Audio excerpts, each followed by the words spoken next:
You're listening to the 49 Carats Podcast, a 49ers Goldmine production with Stephanie Sanchez.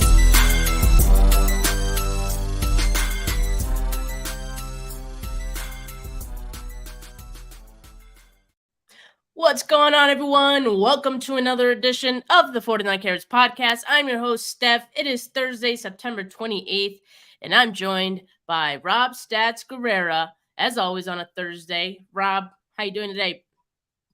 Great, Steph. A little nervous about this game this weekend, though. Not gonna lie. Okay, all right. Well, and it's all your fault.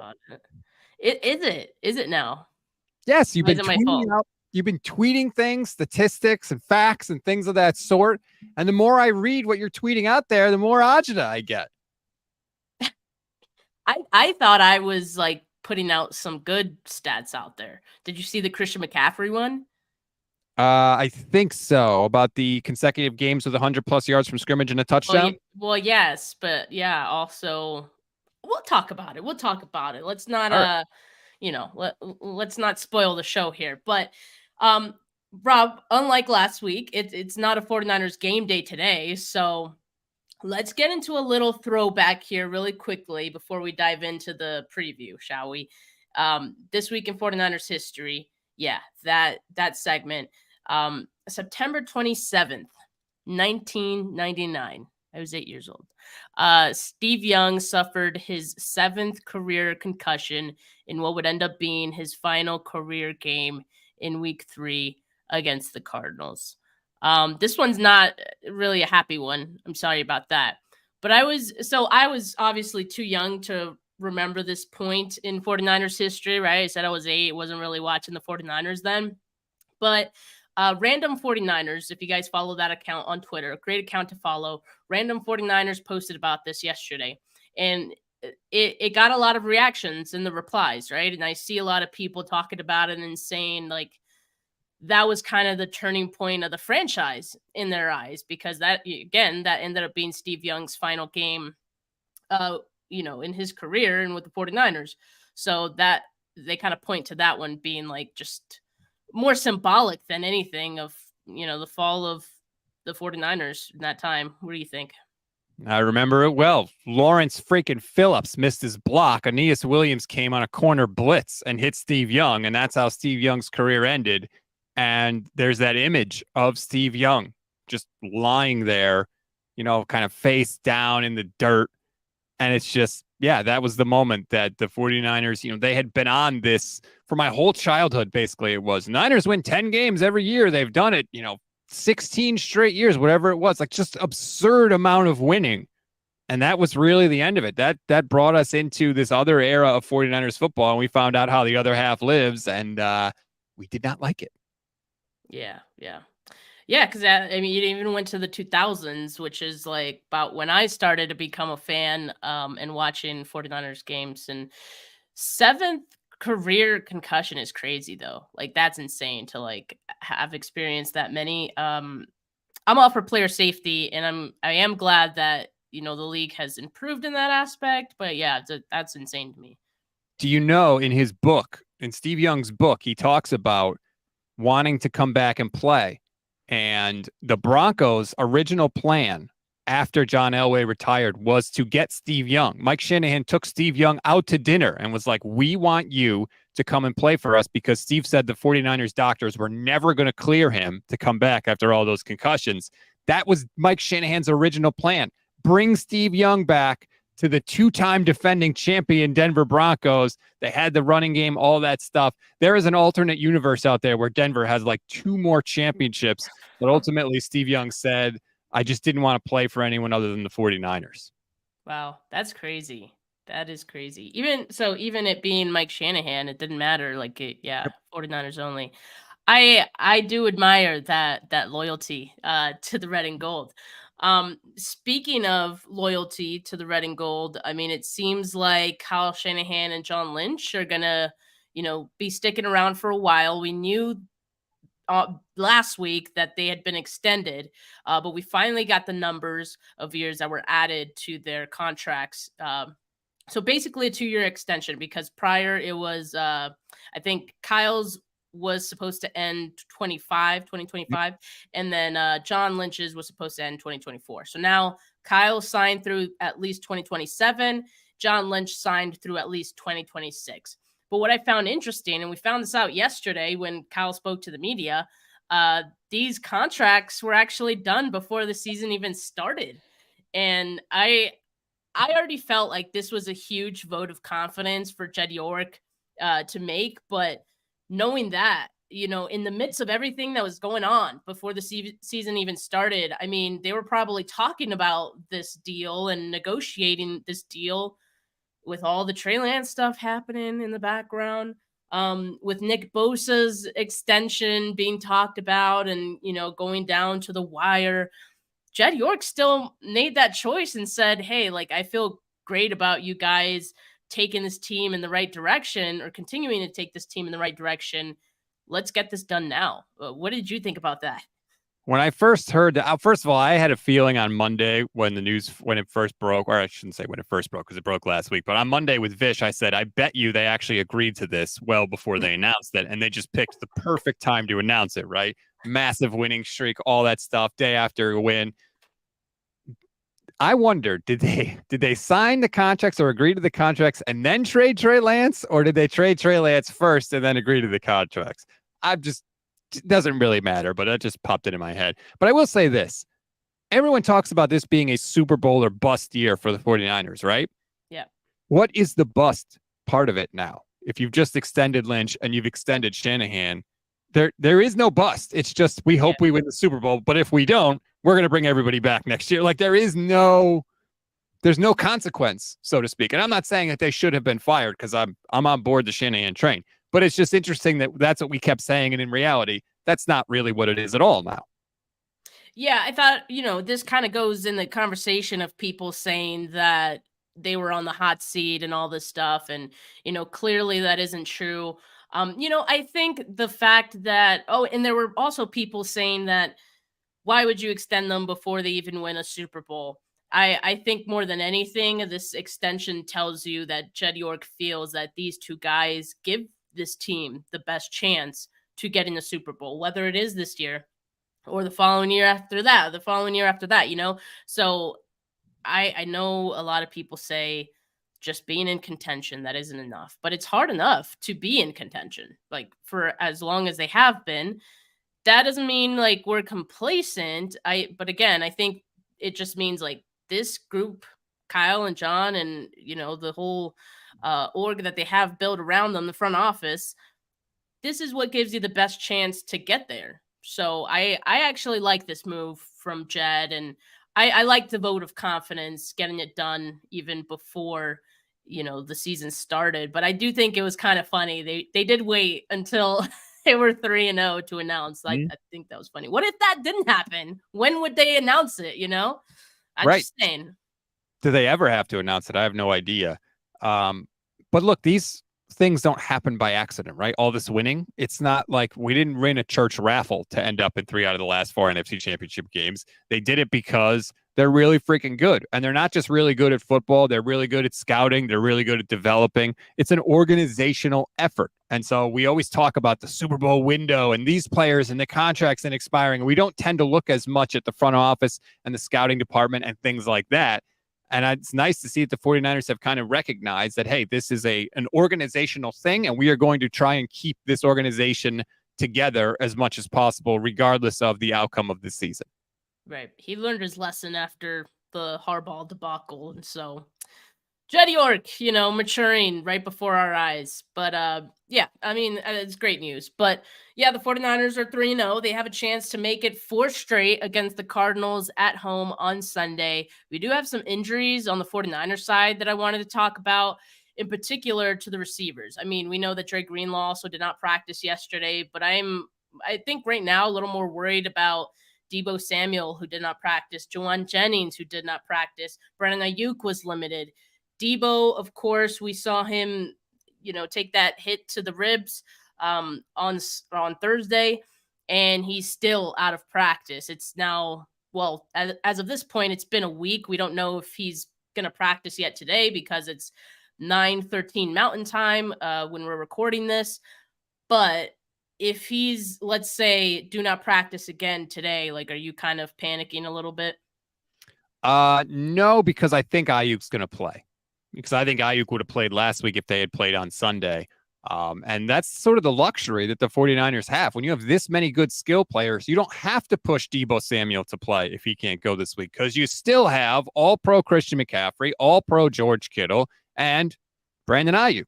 That's better than some team starters when everybody's healthy. So I would be a little nervous if they were both out, but I know Jawan Jennings is a little banged up also. Like, could this be more Ronnie Bell, which I would love to see? Or honestly, like, I wouldn't mind seeing Danny Gray, like, exist out on a football field too. Like, remember, he actually is on his team. I don't. He's on IR. Is he really? I didn't even remember that. Oh, yeah, bad job out of me. They placed him on IR. I think that was at some point, like in the preseason. I totally forgot about that. Are you sure? Yeah, I'm pretty sure. So that's why we haven't seen him, and that's why, like, Ronnie Bell, we've seen him so early in the season because there was no God, I'm even forgetting his name, Danny Gray. But honestly, I don't know. This is probably, I don't want to get into a whole nother discussion, but Danny Gray and Ronnie Bell, like, I'm playing Ronnie Bell over Danny Gray, no doubt. But yeah, if I had to pick one, I agree. Yeah. Okay. I'm a little concerned, I think, with Deebo still not practicing. I do hope he does practice at some capacity today, but at the same time, like, Deebo's probably one of those guys who, yeah, you said you don't need to push him. And he could probably not practice all week and still play on Sunday. But the reason that I do want him out there, I understand that Brandon Aiyuk is probably looking on track to play, even though he was limited yesterday. He was rocking the blue no contact jersey, but I expect him to be out there Sunday. But the reason that, just that, like, I'm still not comfortable is because I think this Arizona Cardinals team is a little bit better than, the Giants team that we just played Thursday. And they're going to give their best effort. So I do kind of want everyone out there. If Jawan Jennings doesn't play, sure, fine, Ronnie Bell. But yeah, if Deebo's not out there, and mind you, we're playing a defense that plays mostly zone, so that's where Deebo eats. I don't know. I think I think the team would miss him out there, quite honestly. I thought I saw Nick Wagner say that Arizona plays man 65% of the time. Oh, I saw someone else say zone, so okay. But well, I trust Nick Wagner, so if he said they mostly play man, then if they mostly play man, that could be a big day for Brandon Aiyuk then. Yep. There you go. Okay. Maybe I feel a little bit better. I agree with you, Rob. I don't think they need to push Deebo Samuel. It's still pretty early in the season. I do feel like they should win this game regardless, even if Deebo isn't out there. And I'll just say this. If the 49ers, for any reason, are short on receivers, they have other guys who could step up. We mentioned Ronnie Bell, and I also think Christian McCaffrey could be a busy man on Sunday for more reasons than one.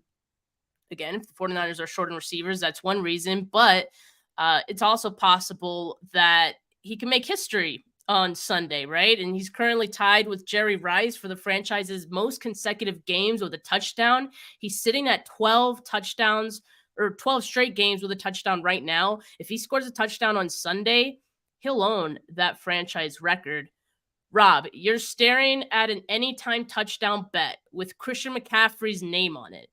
Are you making that bet for Sunday's game? Faster than lightning, 1,000%. Here's why.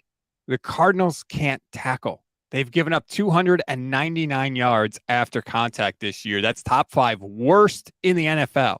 If you are playing the 49ers and you can't tackle, and now you're supposed to tackle Deebo if he's there, or Kittle, or McCaffrey, or even Aiyuk is really good after the catch, you're in trouble. That is a disaster. I think the Niners are going to run the hell out of the ball. There is no way Christian McCaffrey doesn't score a touchdown in this game. I feel so confident in that bet. I don't even know what the actual odds are, but I am absolutely plunking down my money. Yeah, I would definitely make that bet too. We're not, giving any betting advice here, so don't take it as that. But personally, I'm making that bet. And not just because it's a juicy matchup for CMC, but because he is that freaking good, right? Like he's averaging 5.9 yards per carry, 4.48 yards after contact. You were just talking about the Arizona Cardinals being bad at tackling, so that could bode well for him in this one. He has 9 runs of 10 plus yards so far this season, and he's still the leading rusher in the NFL. No signs of slowing down here. But Rob, it looked like you were going to say something. What's up? I'm just, I don't want to toot my own horn, but last week, because the game was on Thursday, Levin and I did make picks for the game. We each made 3, and we were 6 for 6 on our bets for the game. They all hit. So, I am on a little bit of a heater. I'm just not saying I'm. Rob is like, I am actually giving betting advice. Look, it's not deep dive here to say Christian McCaffrey's going to score a touchdown. Like you said, it's 12 straight games, including playoffs. Well, we'll get this. In the team's first 3 games, he has at least 100 scrimmage yards and a touchdown. Only other Niner to do that was Jerry Rice in 1989. So not only can he beat this consecutive touchdown record, which, funny enough, he would also be beating Jerry Rice's for that. He could be the first Niner to get at least 100 scrimmage yards and a touchdown in 4 straight games. Look, knock on wood. And this is going to be like this is like a wood carved 49ers logo. My friend who is an artist made this for me. Knock on wood though. Because if this man can stay healthy all year, these won't be the only franchise records he's breaking this year. And dare I say, like maybe even NFL records are on the table for Christian McCaffrey to break this year, I think.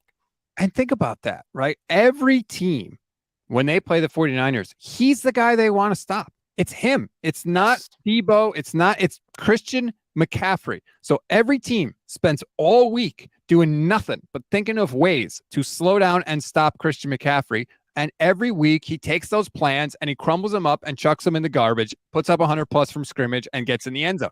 That's incredible. That's a testament to Jerry Rice, who did it in the past. And it's a testament to McCaffrey now. To me, as long as he stays healthy, there is no way he doesn't win Offensive Player of the Year. I just don't see how he doesn't win it. He should have won it last year. I mean, it's pretty crazy because usually those awards do go to like quarterbacks and things like that, or at least like MVP. But he should at least be in the conversation, and he should definitely be one of the top 2, I would say, in the conversation. Are we getting ahead of ourselves? We're going into week 4, but like I think we say this with the caveat of like if he stays healthy, like we know that's like the case. So. But yeah, I am very impressed with what McCaffrey has done so far. And like at this point, I'm kind of questioning like how far can he take this consecutive touchdown in a game record, right? Because like, yeah, we think he's going to beat that record, the franchise record on Sunday. But like, as far as the NFL goes, Arian Foster, Emmitt Smith, and George Rogers have 13. So he would, join them if he gets that touchdown on Sunday. Emmitt Smith has also done 14 straight, so that's insane. And then John Riggins, OJ Simpson have done 15 straight. And then Lenny Moore sits at the top with 17 straight games with a touchdown. I mean, if you had to sort of guess here how many games McCaffrey could go with a touchdown, what would you say? It's really hard. You can convince yourself into any number because it's not even like he has to have a particularly good game. He could have a 1-yard touchdown run and do nothing the rest of the game and still continue the streak. So it has the potential to go for a while. But I just think because of how involved he is in the offense and because of the fact that, one, he doesn't necessarily need goal line carries to get a touchdown because he can break one off from 10 yards or longer. And also when they get in the goal line, he's the guy they give the ball to. So it's like he has such an opportunity to score that you can convince yourself into anything. At some point, it's going to end. Maybe I'll go 15 games, maybe. And I think, correct me if I'm wrong, but the year Arian Foster did it, wasn't Kyle Shanahan his offensive coordinator? The year who did it? Arian Foster in Houston. Oh, that's a good point. He might have been. I'm not sure on that, but I just when I heard that originally, I was like, I think Kyle was there that year. So like clearly he knows what he's doing. This just in. Yeah, this just in. News flash. But yeah, I mean, I think he's been incredible. I think I'm ready to buy like a Christian McCaffrey jersey like right now. Like, some jerseys you kind of wait on a little bit, and I've done that in the past. You kind of wait for them to get extended or something like that. But I don't know. Like McCaffrey's already so like iconic. And the McCaffrey name in general, like, his dad and all that, they're a staple in the NFL. And like you think about Deion Sanders and that jersey. He was only with the team like the 1 year that they won the Super Bowl. Maybe maybe if the 49ers win the Super Bowl with McCaffrey on the team, I'm buying that jersey so fast. So fast. But anyway, I think the 49ers can run the football, should run the football. It's been working for them lately. Dominate the time of possession, keep your defense fresh, and give the Cardinals no chances. The birds die a slow death. But look, I think you were saying earlier that you're a little worried about this game. And I think it's because the Cardinals, they look pretty good. And I'm not going to deny that either. They're 1-2, but like even Kyle Shanahan sees what we've been seeing. He said they're a team that should be 3-0 right now. I know every coach says really good things about the opposing team before they play them, but I agree with Kyle. Like, I think he's being genuine in that. And if you look at the games they played, it was a close game in week 1 against the Cardinals. They were up big time on the Giants before, screwing the pooch, like, late in that game. And yeah, they handed it to the Cowboys. It just doesn't sound like Kyle has taken this team lightly at all. And I think that's a good thing. That's a mindset you need to have going into this one. I think what's going to happen is the Niners are going to have to take a punch early. And what I mean by that is if you go look, the Cardinals have scored an average of 18 points in first halves this year, which is pretty damn good. Unfortunately, in all of their second halves this year combined, they've also scored 18 points. So I think they come out with a good game plan, they execute well, and they, put some points up on you early. So if you're the Niners, that may happen.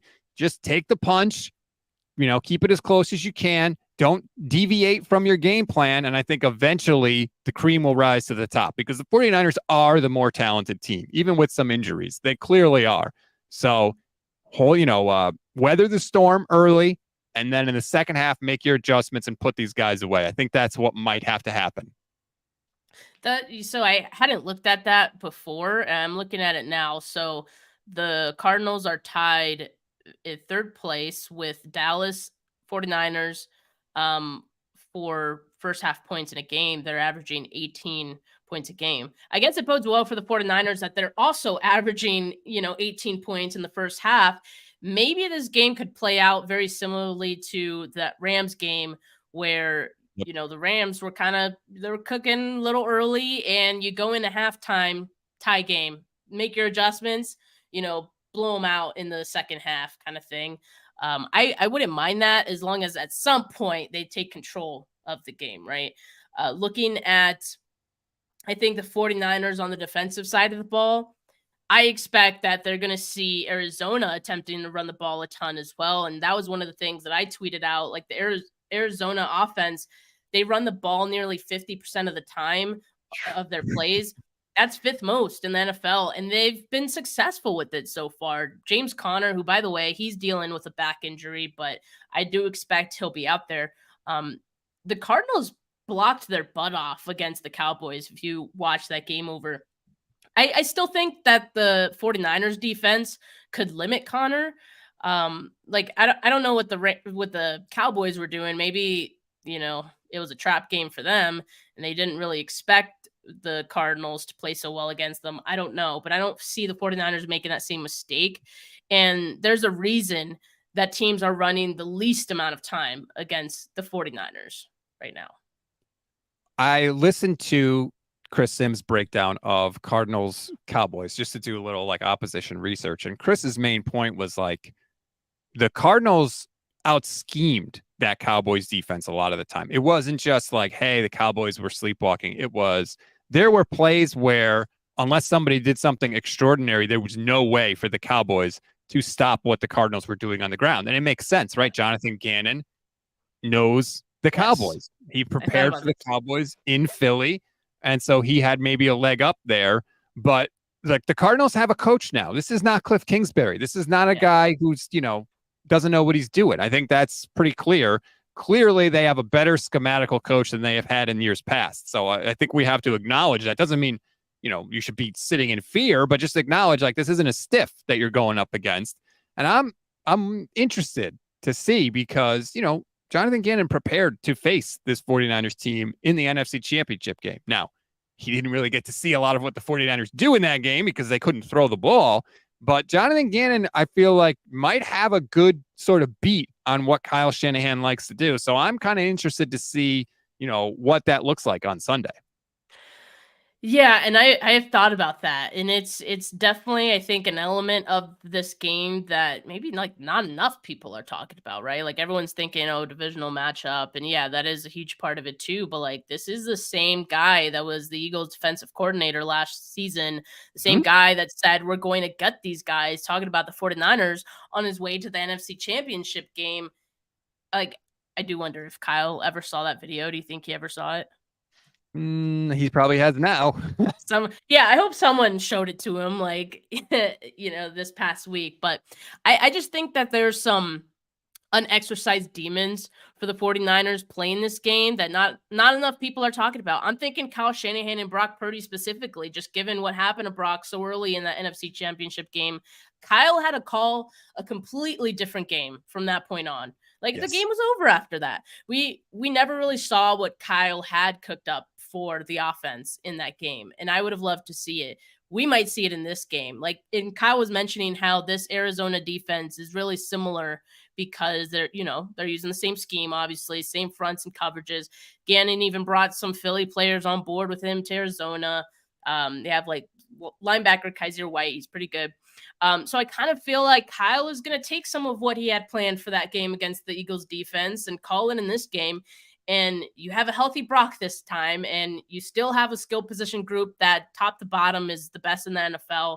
And the Eagles personnel was really good, but guess what? The Arizona Cardinals defense is not the Eagles personnel. So that's the one, I think, advantage that the 49ers do have in this case. Yeah, it is the same coach, but I mean, it's the same 49ers team on offense, but it's not the Eagles you're facing. So I would feel pretty good about the 49ers offense being able to outplay, the Arizona defense in this one.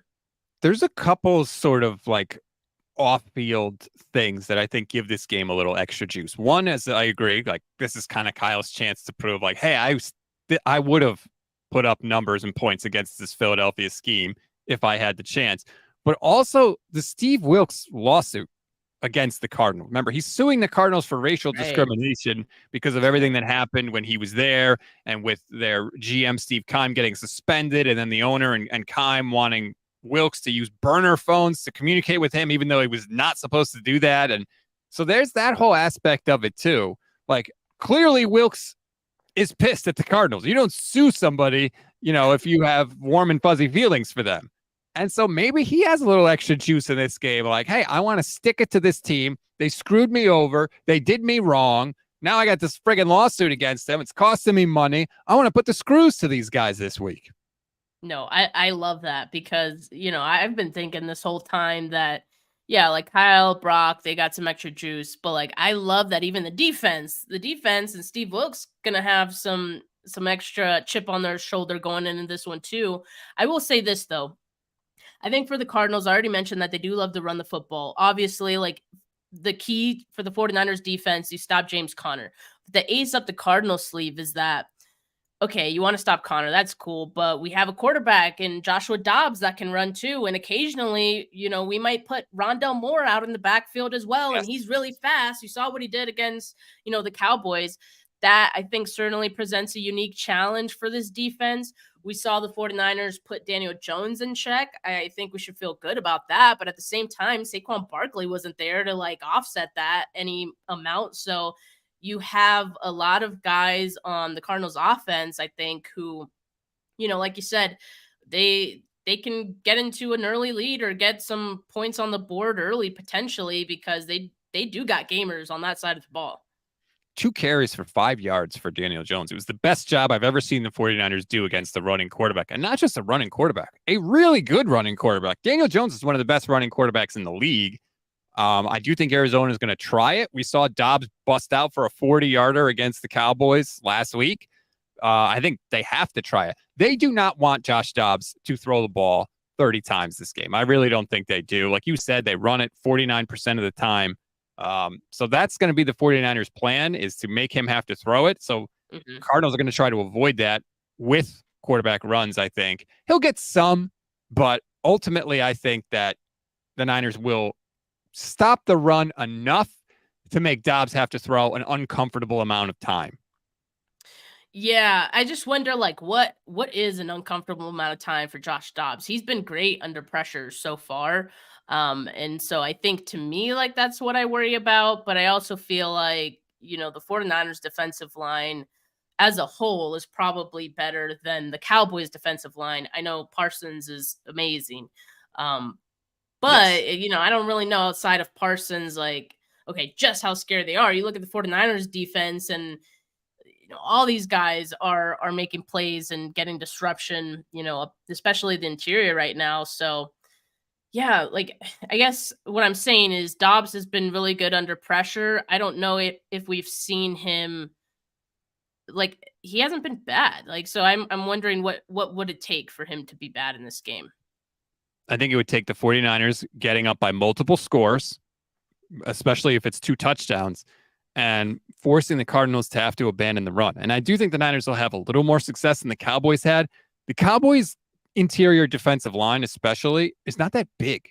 They don't have a lot of size. The Niners have massive size with Eric Armstead, who's 6'7" there. Javon Hargrave is not the biggest guy. I think he's only like 6'2", 6'3", but he's friggin' lightning fast.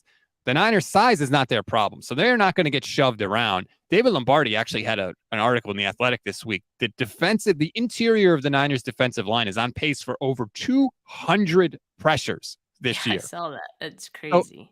So if you can get pressure up the middle, that's going to disrupt everything. It's going to disrupt the run game. It's going to disrupt, obviously, Josh Dobbs in the passing game and force him to either Drake Jackson's side or Nick Bosa's side. So I think that's why the Niners will have more success than the Cowboys have had, but it is ultimately going to come down to stopping James Conner and putting the game on the shoulders of Josh Dobbs. Yeah, I think so too. Credit to Dobbs for looking as good as he has through these first 3 games. I think the 49ers defense does present a unique challenge for quarterbacks, even if they have fared well thus far. So I do think the 49ers, win this game. They go up 4-0. They may be some uncomfortable points in the game where we're like, oh God, like, why is this so close? And in reality, they're up like 10. But, at the end of the day, I think the 49ers, win pretty handedly in this one. Do you have a score prediction, Rob? Ooh, you know what? Do you happen to have the odds in front of you? What's the over-under for the game? I don't know. I'm going to pull that up real quick because I do factor that in. Vegas, this just in. They're pretty good at predicting this stuff. Okay. I think use the Niners that as your baseline. The Niners are going to score 30. Like, they don't even have good games and they score 30 points. That is the crazy part. I know, that's the thing, right? And I feel like, that after Thursday night's game, all the players kind of, and even Kyle had the same sentiment on, like, this was great, but like, we do have some things to clean up. Like, they all said that. They all know that they can improve. And that's a scary thing. Maybe we see those improvements come alive in this game, right, on Sunday. And if so, that's scary because, they were scoring 30 points before. How much can they score when everything is clicking and, they're not, shooting themselves in the foot with penalties and they're not, or they're actually executing in the red zone, like, Yes. So I think here's what I think. I think they do get over 30. I'm going to say like 34.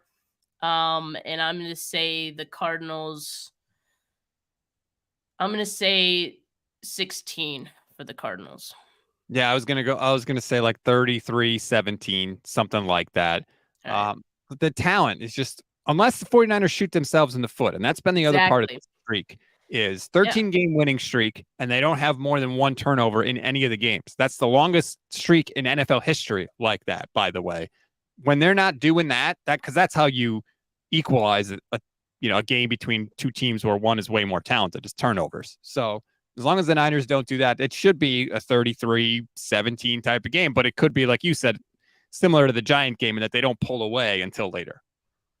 49ers were practicing the peanut punch in yesterday's practice. I don't know how often they do that, but something to keep in mind. Joshua Dobbs, one of the 4 quarterbacks, including Brock Purdy, who has yet to throw an interception this season.